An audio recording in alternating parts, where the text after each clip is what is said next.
Əziz qardaşım, hörmətli Cumhurbaşkanı, sizi bir daha səmiyyətlə Azərbaycanda salamlayıram, xoş gəlmişsiniz. Bugün Türkiyə-Azərbaycan tarixində çox əlamətdar bir gündür, önəmli bir gündür. Bugün biz birlikdə zəfər paradını seyr edərkən bir-birimizi təbrik etdik. Bu zəfər münasibəti ilə xalqlarımızı təbrik etdik. Bu tarixi zəfər bizim birliyimizin təcəssümüdür. Türkiyə və onun Cumhurbaşqanı müharibənin ilk saatlarından Azərbaycana, Azərbaycan xalqına öz dəstəyini göstərmişdir. Onun bəyanatları həm Azərbaycan xalqı üçün çox dəyərli idi, qiymətli idi, eyni zamanda bütün dünyaya bir mesaj idi. Ki, Azərbaycan tək deyil, Azərbaycana heç kimsə mane olmasın, Azərbaycan haqq davasına çıxıbdır, vətən savaşına çıxıbdır və Türkiyə Azərbaycanın yanındadır. Bu mesaj əslində dayanışmanın, həmrəyliyin bir təcəssümüydü. Onu göstərdi ki, Azərbaycan öz haqlı davasında haqlıdır. Biz tarixi ədaləti bərpa etdik. Biz uzun illər sürən işğala son qoyduq. Və Türkiyə kimi bizim qardaşımızın yanımızda olması bizi daha da ruhlandırırdı, bizə əlavə güc verirdi və biz gücdən istifadə edərək öz tarixi torpaqlarımızı işğalçılardan azad etdik.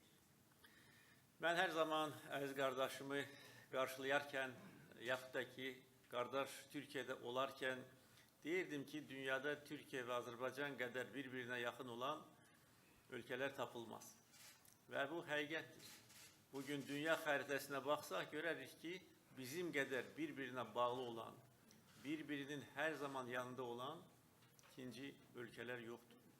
Və bizi birləşdirən həm ortaq tarix, din, mədəniyyət, dil, ədəbiyyat, eyni zamanda bizim siyasətimizdir. Türkiyə və Azərbaycan dünya çapında bağımsız siyasət yürüdən ölkələrdir. Və Türkiyənin gücü bizim gücümüzü artırır. Və bugün əziz qardaşımın liderliyi sahəsində Türkiyə dünya çapında güc mərkəzinə çevrilir. Dünyanın bir çox ölkələrində Türkiyə haqqı, ədaləti qoruyur, müdafiə edir, əzilmiş xalqların çıxarlarını müdafiə edir və ədaləti, beynəlxalq hüququ bərpa edir. Və bugün Erdoğan Türkiyəsi dünya üçün bir örnəkdir. Bağımsızlıq, mərdlik, cəsarət örnəyidir və gəlişmə örnəyidir. Bugün imzalanmış bir neçə sənəd Türkiyənin gəlişmiş sənayesinin məhsullarını Azərbaycana təqdim edəcək və bugün imzalanmış sənədlər son illər imzalanmış sənədlər arasında çox kiçik bir yer tutur. Vətən müharibəsində Türkiyənin savunma sənayesinin məhsulu olan məşhur Bayraktar böyük dəyişikliyə səbəb oldu və bizim uğurlarımızın əldə edilməsində müstəsna rol oynadı. Bütün dünya Türk xalqının zəkasını, istedadını bir daha gördü. Türk sənayesinin gəlişmiş sənaye olmasını bir daha gördü. Bugün tarixi gündür ona göre ki bu zəfər paradında Türk və Azərbaycan əskərləri çiyin-çiyinə azadlıq meydanından keçdilər. Bizim təkcə Bakı şəhəri yox, bütün şəhərlərimiz indi Türkiyə və Azərbaycan bayraqları ilə bəzədilib. Əvvəllər də belə olub və təbii ki, müharibə dövründə bu daha da geniş vüsət almışdır. Bu, insanların ürəyindən gələn duyğulardır. Bu, əsrlər boyu qoruduğumuz sərvətdir. Və bizim üstünlüyümüz ondadır ki, həm xalqlar, həm liderlər bir yerdədir, bir-birinə qardaş deyir. Eyni zamanda bütün məsələlərdə biz bir yerdəyik, ağır günlərdə də bir yerdə olmuşuq gözəl günlərdə, sevinçli günlərdə, bugün kimi gündə də biz birlikdəyik və bu təbiidir. Və bugün Türkiyə və Azərbaycan birliyi təkcə xalqlarımız üçün deyil, bölgə üçün, dünya üçün çox böyük önəm daşıyır. Çünki bizim siyasətimiz əməkdaşlığa, ölkələr arasındakı işbirliyinə hesablanır.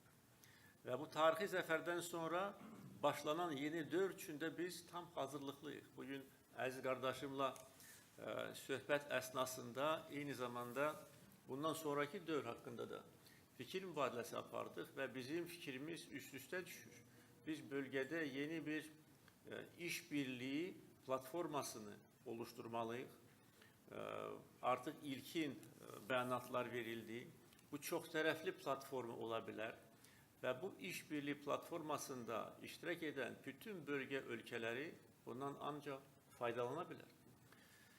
Ənənəvi, gələneksel Türkiyə, Azərbaycan, Gürcüstan işbirliği var.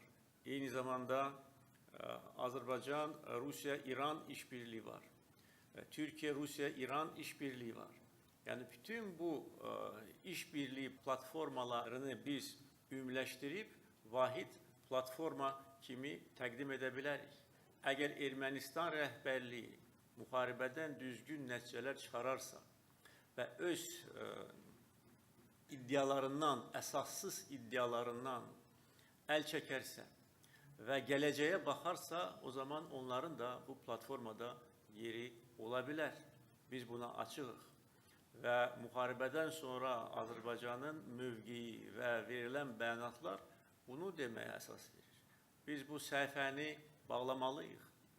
Biz bu ədavətə son qoymalıyıq. Bunun təşəbbüskarı biz olmamışıq. Biz sadəcə olaraq 30 il ərzində uluslararası təşkilatlardan dəstək bəkləyirdik. Minsk üçlüsündən dəstək bəkləyirdik. Bəkləyirdik ki, onların qəbul etdikləri BMT Təhlükəsizlik Şurasının qətnamələri yerinə yetirilsin. Ancaq bu olmadı. Sadəcə olaraq nə hərb, nə sülh vəziyyəti davam edirdi. Status quo davam edirdi. Biz hərbi yollarla bu status quo-nu dəyişdirdik. Düşməni torpaqlarımızdan çıxartdıq.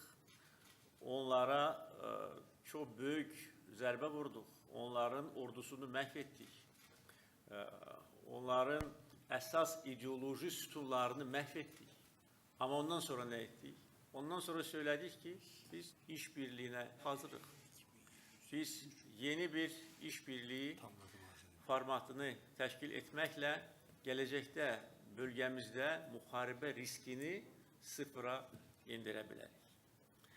Bugün biz eyni zamanda gələcəyə baxarkən azad edilmiş torpaqların gəlişməsi ilə bağlı öz fikirlərimizi ortaya qoyuruq. Qarabağ dünyanın ən gözəl bölgələrindən biri olacaqdır və əminəm ki, bizim Türk qardaşlarımızın yardımı ilə buna biz nail olacağıq. Bugün artıq biz konkret projelər haqqında danışdıq. Yol projeləri, dəmir yolları projeləri, altyapı projeləri, bütün bu projelərdə Türkiyə və Azərbaycan şirkətləri bərabər iştirak edəcəklər və bütün bu projeləri qısa vaxt ərzində həyata keçirilməsi bölgəyə yeni nəfəs gətirəcəkdir. Mən bir də Azərbaycan xalqı adından, öz adımdan, qardaş Türkiyə xalqına öz dərin təşəkkürü bildirmək istəyirəm. Bu günlərdə biz Türkiyədən böyük dəstək gördük, dayanışma gördük. Təkcə siyasətçilər yox, Cumhurbaşqanı başda olmaqla bütün bakanlar, Türkiyə Böyük Millət Məclisi, eyni zamanda ictimai fəallar, basın mənsubları, onlar öz həyatını risk altına ataraq gecə-gündüz döyüş bölgələrindən reportajlar hazırlayırlar. Və məhz bu reportajlar vasitəsilə dünya gedən proseslərdən xəbər tuturdu. Türkiyədə bizim qələbəmizə bizim qədər sevinən bacı qardaşlarımıza öz salamlarımı çatdırıram və dərin təşəkkürü bildirmək istəyirəm.